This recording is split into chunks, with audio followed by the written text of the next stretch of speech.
So we will now continue with part B of topic 3 lecture.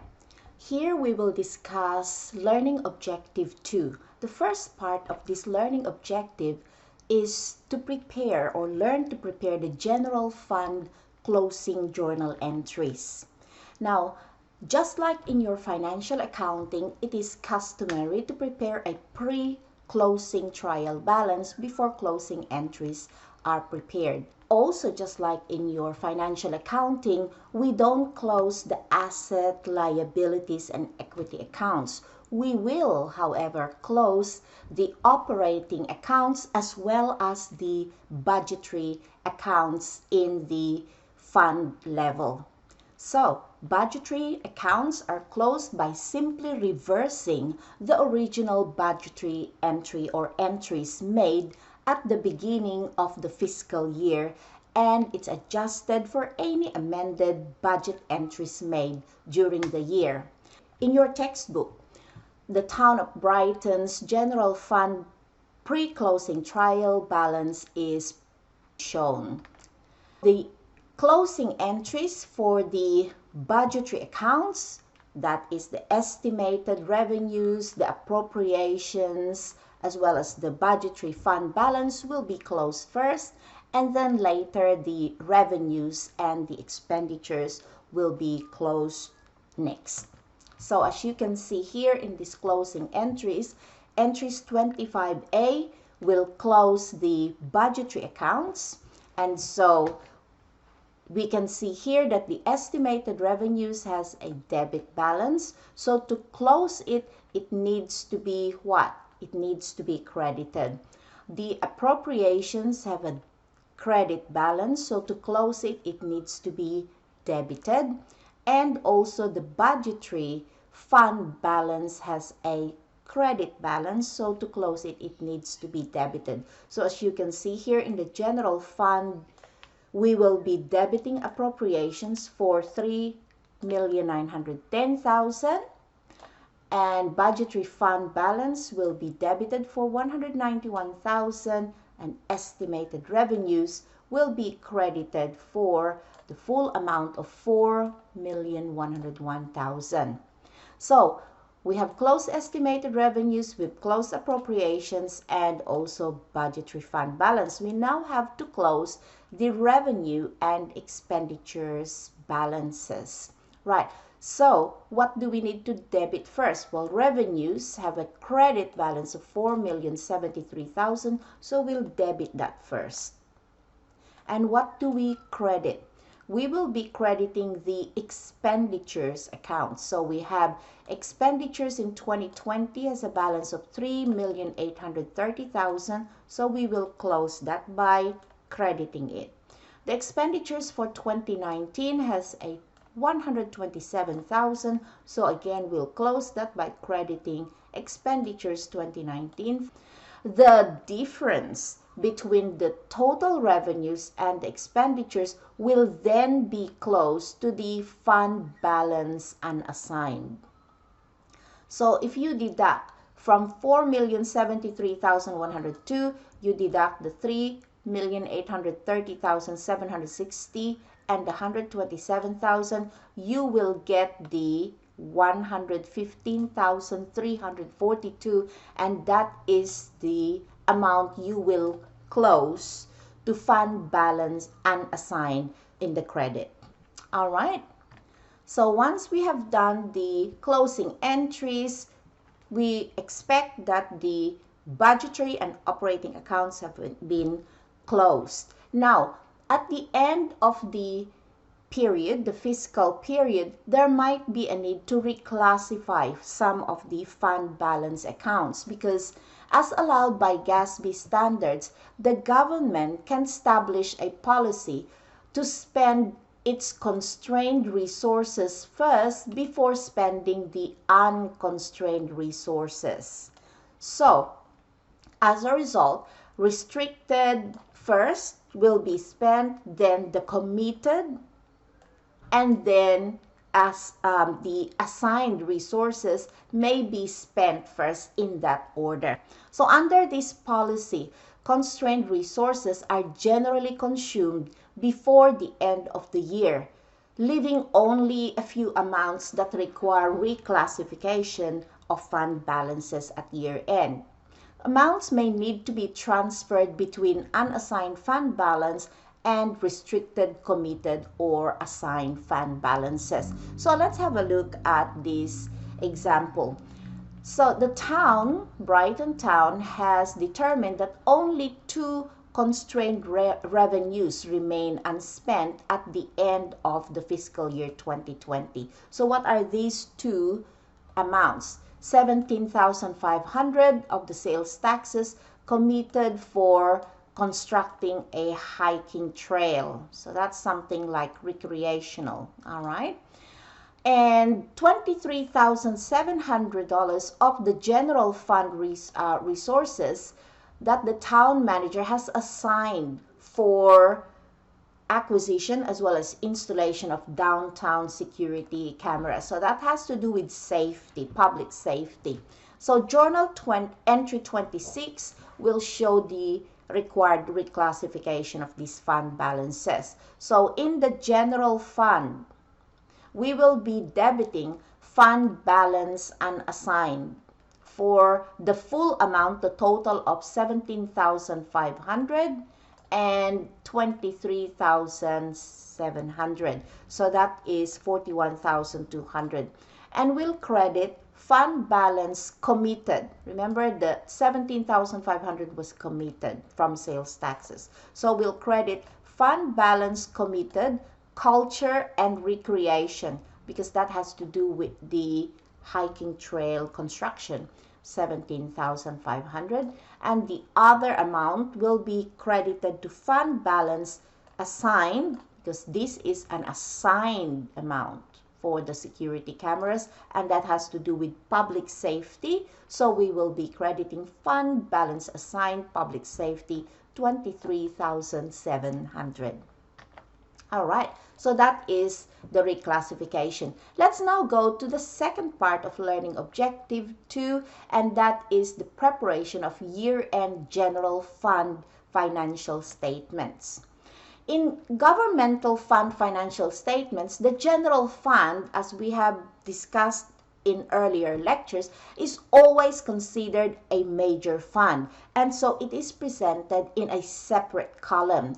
And we know that the non-major funds are normally put into one column, so they are kind of combined together into one column. Now, although it's not required to show separate financial statements for general fund, some local governments or state governments may prepare a separate financial statement for the general fund.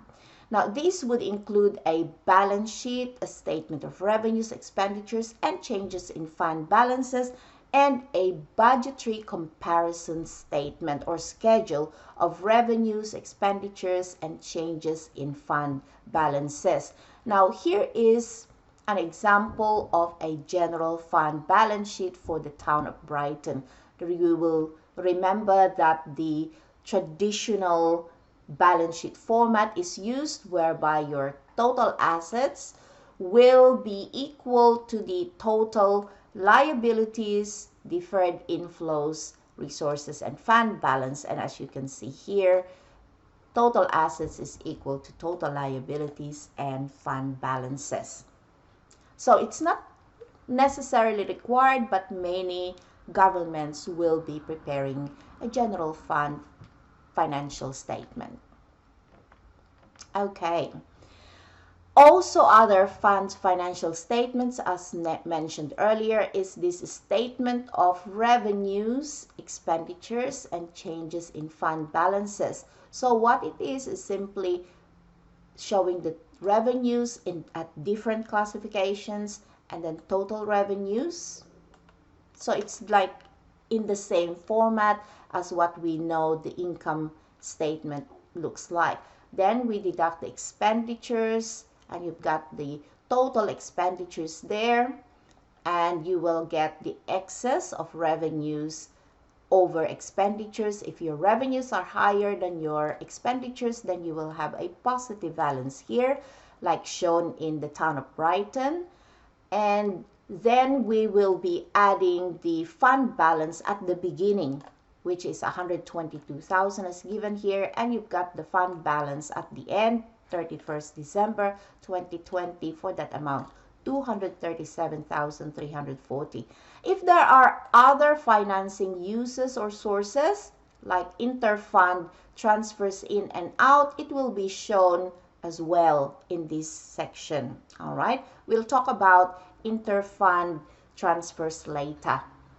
Now, the general fund schedule of revenues and expenditures may also show the budget as well as the actual. This is a good practice because here you are able to show the budgeted amounts in the original and the budgeted final, all right, as well as compare it with the actual amounts, and the difference between the final and the actual amounts can be highlighted. Now, this is what we call the non-GAAP presentation. And what that means is this is not according to the generally accepted accounting principles, because what is in accordance with GAAP is this presentation here. All right? And there might be differences in the balances. In this illustration, the revenues as shown according to GAAP or generally accepted accounting principles is the same, equal to the revenue shown here in the non-GAAP presentation, 4,073,102. So that's fine. There's no need for reconciliation. However, if you have a look at the expenditures, we've got a total of 3,957,760 here, but in the non-GAAP presentation, we've got 3,901,000. All right. So GASB standards require that the differences between the amounts reported in these two statements, in illustration 4-6, the non-GAAP presentation, and in illustration 4-5, the GAAP presentation, must be reconciled in a separate schedule. All right.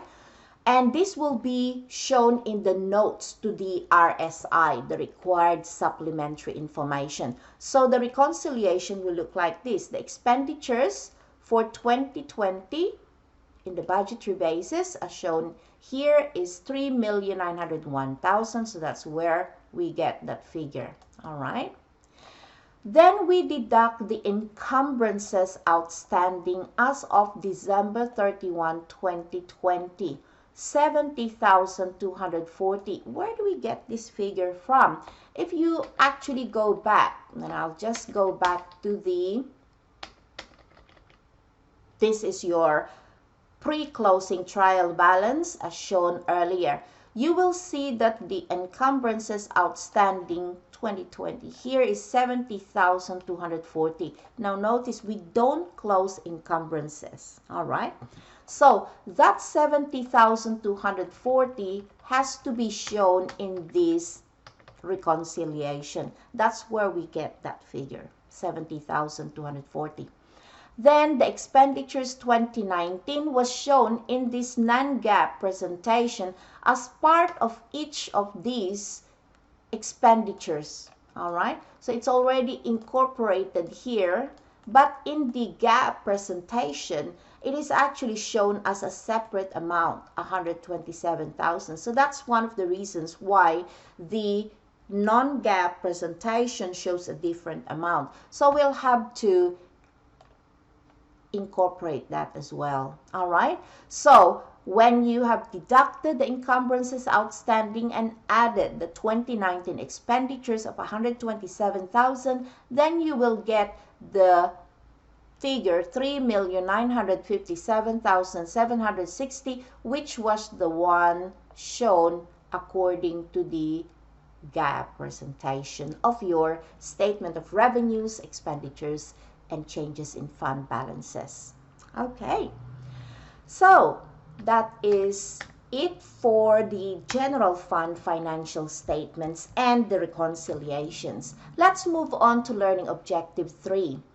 We are here explaining the purpose and characteristics of financial reporting for a special revenue fund. So what are examples of special revenue funds and what are they actually?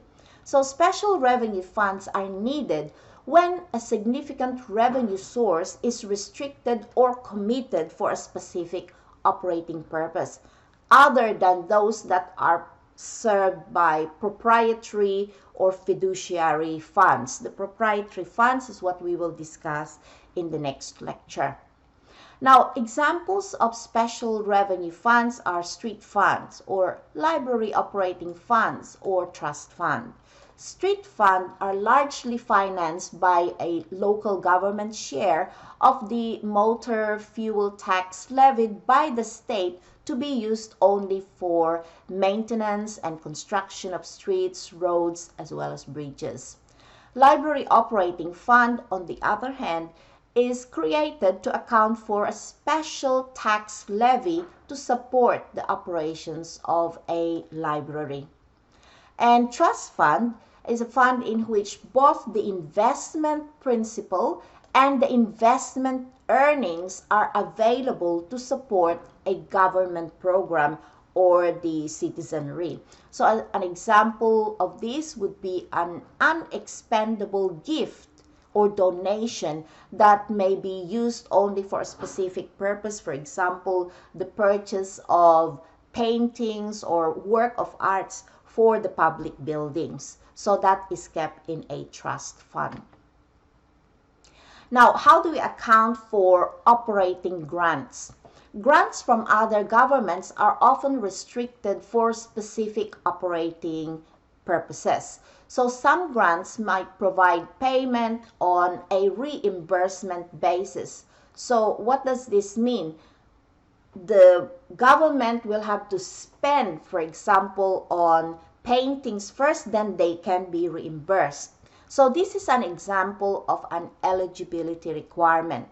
And revenues may not be recognized until qualifying expenditures have been incurred. So grants may also impose time requirements. So it may indicate the amounts that are intended for future operating periods, not just the current period.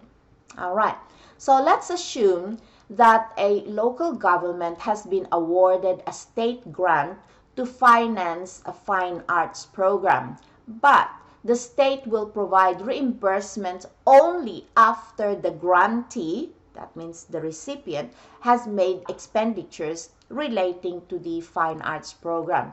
So this is an example of a voluntary non-exchange transaction in which eligibility requirements, that is the incurrence of allowable cost, must be met before the local government can recognize an asset as well as revenue.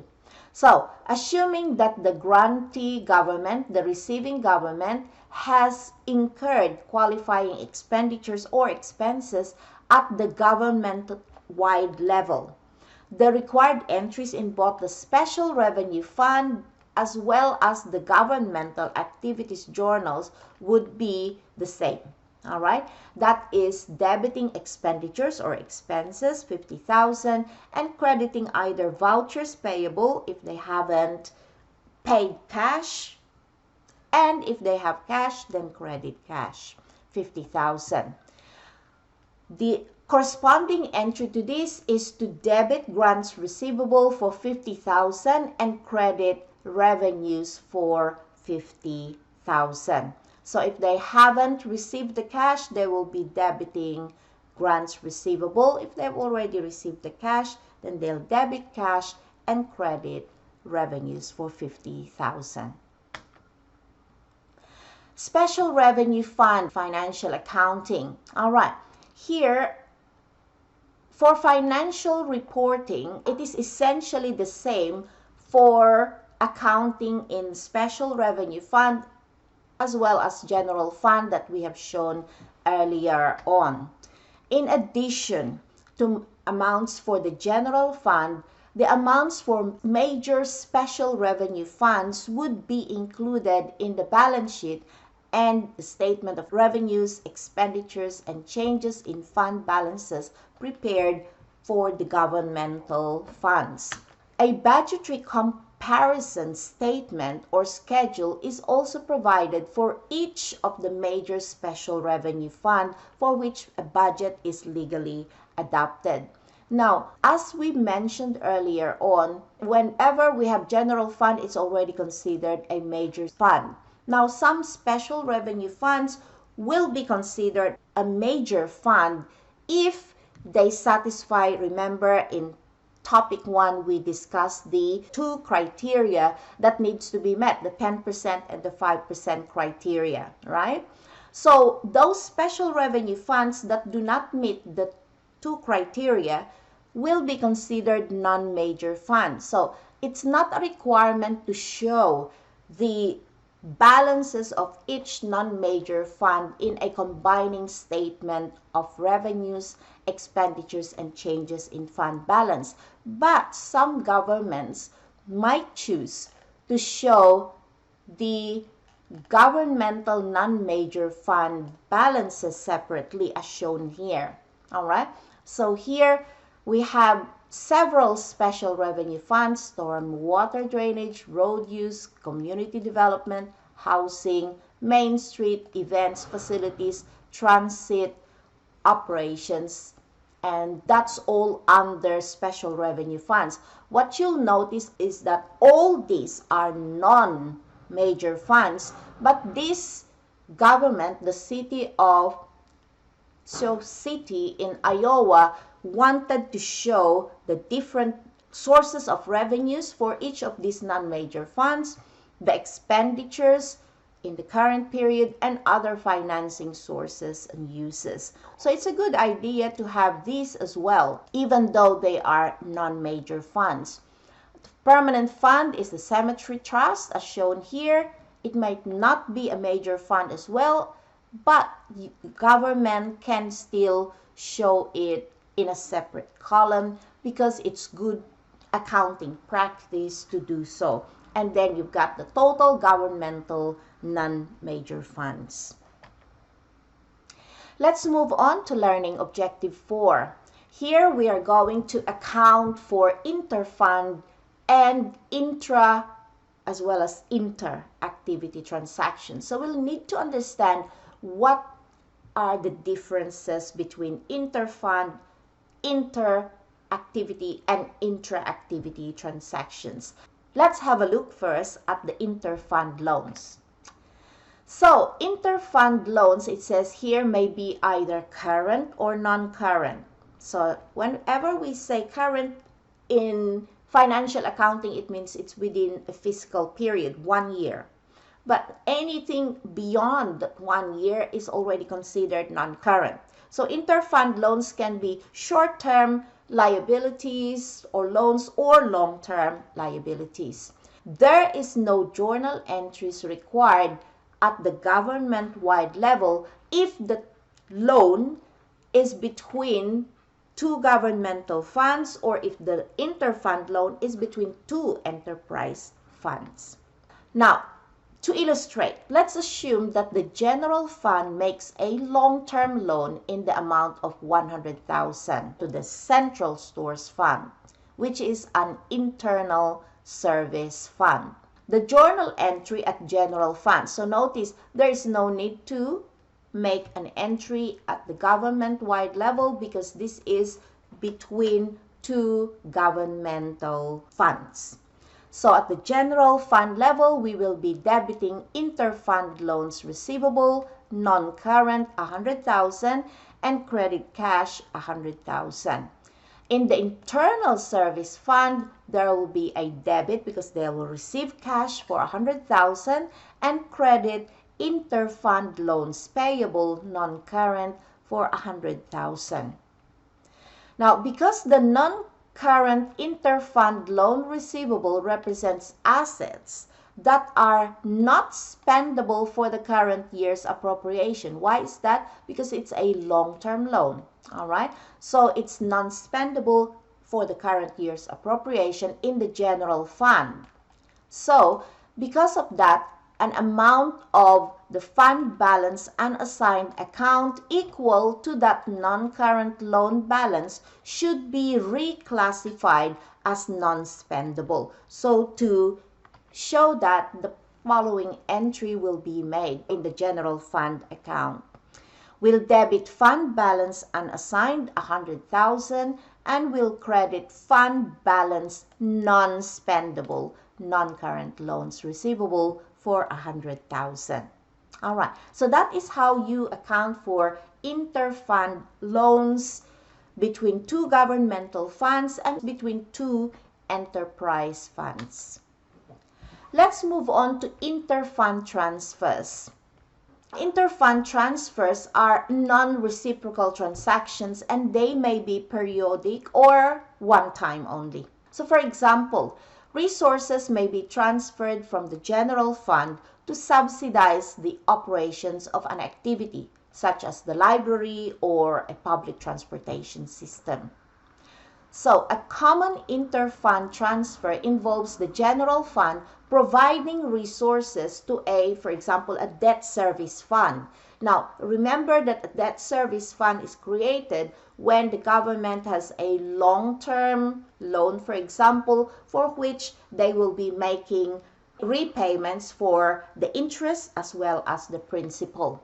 This kind of transaction would be recorded in both the general fund as well as the debt service fund, but it would not affect the governmental-wide activities because the exchange of cash between the two funds has no net effect on cash and does not reflect a transfer between governmental activities and business-type activities. So, in this case, the journal entry in the general fund would be to debit other financing uses, interfund transfer out. We are assuming an amount here of 200,000 and will credit cash for 200,000. So that is when there is interfund transfers, and that's between governmental funds or between two enterprise funds if it is a business type activity. Let's look at intra versus inter activity transactions. So when we're talking about intra activity, it just means it is an activity between two governmental funds, just like what we have seen here between general fund and debt service fund, or between two enterprise funds. So for example, the business type activities of the government might be from the airport fund to, for example, utility fund. What about inter-activity? Inter-activity is between a governmental fund or internal service fund and an enterprise fund. So the interfund loans or transfers between a governmental fund or internal service fund and an enterprise fund would result in an inter-activity transaction. These transactions are reported as internal balances on the government-wide statement of net position. You may have a look at illustration A2-1 in chapter 2 of your textbook, and it will be shown as transfers in the statement of activities, and you will see this in illustration A2-2. So, except for internal exchange transactions between governmental funds and internal service funds, for which any element of profit or loss is eliminated prior to preparing the governmental-wide financial statements, other internal exchange transactions would be reported as revenues and expenses in the statement of activities. So, just to recap, the difference between intra and inter-activity is such that intra-activity is between two governmental funds or two enterprise funds, whilst inter-activity are transactions that happen between a governmental fund or internal service fund and an enterprise fund. Let's move on to the final learning objective of this topic, and we will learn here how to account for transactions of a permanent fund. So what are trusts or permanent funds? When governments receive contributions under trust agreements in which the principal amount is not expendable but the earnings are expendable, then we will classify them as trust or permanent fund. There are two types of trusts that we'll be looking at here. The public purpose trust is where contributions received under a trust agreement whereby the investment income or an endowment must be used to benefit a public program or function or the citizenry. On the other hand, private purpose trusts are those when the contributions received under a trust agreement and the investment income or an endowment must be used for the benefit of an external individual, organization, or government. GASB standards require that public purpose trusts for which the earnings are expendable for a specified purpose but the principal amount is non-expendable, these are also known as endowments, must be accounted for in a fund called a permanent fund. Public purpose trusts for which both principal and earnings can be expended for a specified purpose are accounted for in a special revenue fund. So let's consider this illustration. On November 1st, 2019, Wilma Wexner died, having made a valid will that provided for the gift of marketable securities to the city of Concordia. And this is held as non-expendable trust. So for purposes of income distribution, the net income from the securities is computed on the accrual basis, but does not include increases or decreases in the fair value of investments. The income is to be transferred to the city's library operating fund, which is a special revenue fund. So what you can see here is that it's only the interest or the income from this marketable security that will be transferred to library operating fund.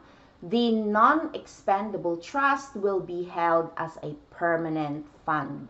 All right. So there's a note here. Accounting for library operating fund is not illustrated. We will not show the journal entries because it would be similar to general fund accounting.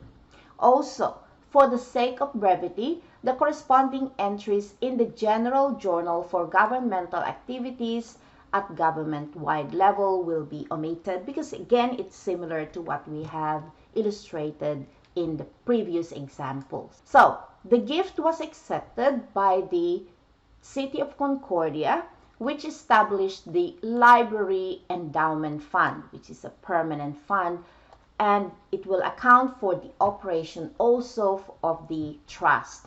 So the following securities were received by the Library Endowment Fund. You'll notice here that this marketable security is a bond of AB Company with an interest rate of 6%, maturity date 1st of January 2021, and the face value is 640,000, but the fair value as at November 1st, 2019, when this was gifted to the City of Concordia, was 652,000. So that's the fair value. So the Library Endowment Fund's receipt of these marketable securities is recorded at the fair value of the securities as of the date of the gift. The entry in the permanent fund, we will be debiting investment in bonds for 652,000, the fair value. Debit also accrued interest receivable for 12,800, and we credit the revenues contributions for endowment of 664,800. Now you might ask, how do we get this 12,800? This represents the interest for 4 months. We are assuming that there is semi-annual interest being paid from 1st of July 2019. So from July 1st to November 1st, there are actually 4 months. So 640,000, the face value, multiplied by the interest rate of 6% times 4 months, so 4 over 12, would give us 12,800. So that's the accrued interest receivable as of 1st November 2019. Now on January 1st, 2020, the semi-annual interest of 19,000 is received on the bonds. How do we record this? In the permanent fund, we will be debiting cash of 19,200, so that's representing 6 months interest, and credit accrued interest receivable because we have debited accrued interest receivable for 12,800 representing 4 months interest. So we'll credit that now, accrued interest receivable 12,800, and revenues bond interest will be credited for 6,400 representing 2 months of interest earned. Okay. Now, as the bond interest was received in cash, the library endowment fund has sufficient cash to pay the amount to be transferred to the library operating fund for the interest earned since the endowment was created. So assume that cash is transferred as of January 2020. The entry would be in the permanent fund, all right, we'll debit other financing uses, interfund transfer out. So we are transferring from library endowment fund to the library operating fund. Okay, the amount of 6,400, and we'll credit cash 6,400. Now the fair value of the library endowment fund investments as of June 30, 2020, which is the last day of the City of Concordia's fiscal year, is now showing this. Bonds of AB Company, the fair value as of 1st of November is 652,000, but the fair value as of 30th of June is 674,000. So there is an increase in fair value of 22,000. So under permanent fund, we'll be debiting accrued interest receivable 19,200, credit revenues bond interest for 19,200. This represents interest over 6 months. All right. In entry 4B, we will be recording the increase in fair value. So we'll debit investment in bonds 22,000 and credit revenues change in fair value of investments 22,000. In entry 4C, we'll record the liability to the library operating fund. So the debit would be, just like in entry number 3, other financing uses, interfund transfers out of 19,200, and credit due to the library operating fund of 19,200.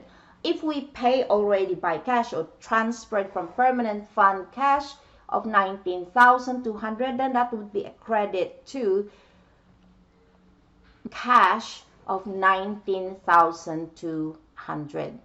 But the endowment fund cannot actually credit cash yet because they haven't received the cash. They are only accruing the interest here. All right. Now, the closing entry at the end of the fiscal year, 30th of June 2020, will be, in the permanent fund, we will be debiting revenues contribution to endowment of 664,800. Where do we get that figure? It's the amount that we have credited in journal entry 1. Okay. We will also debit revenues bond interest of 25,600. Where do we get that? In journal entry number 2, we have credited this revenues bond interest for 6,400. And in journal entry 4A, we have also credited 19,200. So the total of that is 25,600. We will also debit revenues change in fair value of investment for 22,000. We have that in 4B. So it's a credit in 4B. To close it, we will be debiting revenues change in fair value of investments. What do we credit in the closing entry? We will be crediting other financing uses, interfund transfers out for 25,600. We have that in journal entry 3 and also in journal 4C.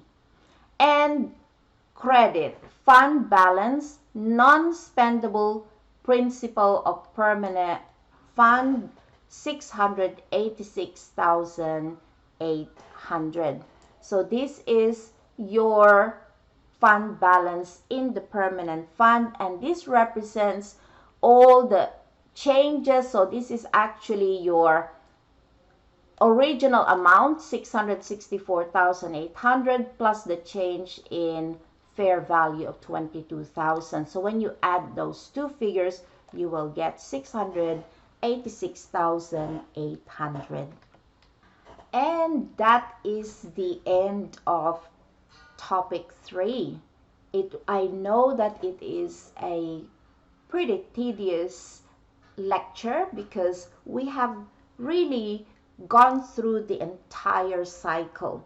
All right, so it is quite heavy, but I'm hoping that as you build up your knowledge, you'll be able to keep on adding to what we have been learning for the past 3 topics now. Now, I have pointed you to a Bible verse earlier on, and before I reintroduce that Bible verse, I'd like to also give you this quote from Theodore Roosevelt in his letter to a friend on 29th March 1898. He said, "People don't care how much you know until they know how much you care."